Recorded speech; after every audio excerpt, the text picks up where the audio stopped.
Ever get that, like, flashback feeling, back in school, feeling that nervous energy when the teacher asks a question? Oh, yeah. Like, say it's English class and we're talking about, stuck characters, right? And you kind of know the answer, But but you're not sure if you're totally off base. exactly. You finally take the leap, put it out there, and the teacher just goes, no. Oof, yeah. Sends shivers down your spine, doesn't it? Yeah. Like all eyes on you, totally deflated. The worst, and you just want to disappear into your seat. But it turns out there's this whole area of research that looks at this exact thing, how teachers navigate telling a student they're wrong. Really? And get this, it's from Sweden. Apparently, they're using actual classroom recordings from a high school English class to break it all down. So like real teachers, real students, real-time feedback. The whole deal. It's like those sports documentaries where they analyze a play, frame by frame, but for teaching. Whoa, that's cool. I'd be so self-conscious, though, having a camera on me like that. Right. Talk about performance anxiety. So instead of just like those post-observation things, where you debrief afterwards, they've got the teachers watching these replays and dissecting what happened, like a feedback huddle. That awkward moment at work when you're waiting to hear how you did. Oh, totally. So what's the technical term for what they're looking at? Is it just negative feedback or something? Well, they call it overt negative evaluation, which sounds way more official. Overt? Okay, so it's not just any kind of correction. It's got to be, direct? Exactly. It's about those times when a teacher straight up tells a student, nope, that's wrong. Interesting. So, what are they hoping to learn from this? So they're focusing on this one student, they call her the teacher in the research, to keep things anonymous. And get this, in her first observed lesson, Yeah. she uses no 4 times after students give incorrect answers. Whoa, 4 times in one class. That seems like a lot. It's definitely a pattern, and to really get into it, we're actually going to hear a couple of examples. Oh, this is where it gets real. Lay it on me. Okay, so in this first one, remember we were talking about stock characters? Yeah. So she asks about them, and this one student, he kind of hesitates. You can practically hear him second-guessing himself. Oh, the worst. And then, bam, she hits him with a no. You can almost hear him shrink back in his seat. Oh, man. Brutal, right? And then, later in that same lesson, she's holding up a paperback, asking what they call that type of book. Okay, so pretty straightforward. Totally. And a student answers. She cuts him off with this really sharp no again, like no room for discussion. Wow. So it's not just the no itself. It's the tone, the delivery, the whole vibe. Exactly. And the researchers picked up on that too. They even noted how the students' whole demeanor changed after that negative feedback. Like they went from engaged to totally withdrawn. Makes sense. Who wants to participate after that? Right. It's like the no just sucks the air out of the room, becomes a total conversation killer. Ugh, I can totally see that.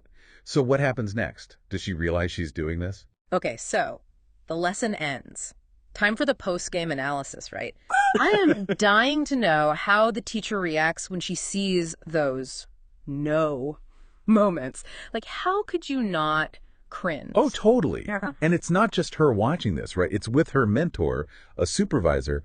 Talk about feeling put on the spot. Yeah. They're using this system called VEO, which is cool, actually. It lets them jump to specific points in the recording, make comments, the whole deal. Oh, wow. Like super high tech. So they can just pinpoint those no's and be like, let's talk about this. Exactly. And remember, it's those 4 no moments, right? The supervisor hones in on those, even like mimicking how direct, how Blunt. blunt, like really highlighting the tone. Ooh, that sounds to be rough. I'd be mortified. Right. But here's where it gets interesting. It's not just about pointing out mistakes. The mentor jumps in with suggestions, right? Things like maybe try, you might be onto something. Or like ways to build on what the student said instead of that shut down. Oh, that's good. So it's not like you can never correct a student. It's how you do it. Yes. And this is where it gets really cool. The researchers actually connect this back to how students learn. If it's always no, and then the teacher gives the answer. They don't learn to figure it out for themselves. Exactly. They miss that chance to wrestle with the material. And it kind of sends the message that, hey, making mistakes is bad. Totally. Okay, so fast forward. 2 weeks later, the teacher has another lesson. Same classroom, same subject. Round 2. And guess how many times she says no? Oh, let me guess. None. None. Not a single one. Wow. Does she just stay totally silent when kids got things wrong? No. She tries totally different stuff. There's this one part, they're talking about plot devices. Okay. And she asks about subplot, right? The one student, he's like, Is it the opposite of the main plot? And I mean, we know that's not it. Not even close. But instead of no, she goes, the opposite. Like tilts her head almost like she's considering it. Whoa, that's kind of brilliant, actually. Right. It keeps the conversation going, makes the student think, maybe I'm on the right track. Instead of just feeling like, nope, wrong again. Exactly. And think about the post-lesson feedback this time. It's not the supervisors pointing at all the nosies. In fact, she's asking for tips, right? Like, how'd I do? What could I try? Totally. She's the one initiating that reflection, which I think raises such a fascinating question. I mean, was there ever a time when a well-placed no was actually needed? Or are there always better ways to phrase things? Ooh, good one. Like, where's that line? Right. Unfortunately, this particular research doesn't give us a nice, neat answer to that. But it does highlight just how much those little tweaks in language can really impact the whole vibe of the classroom. Oh, yeah.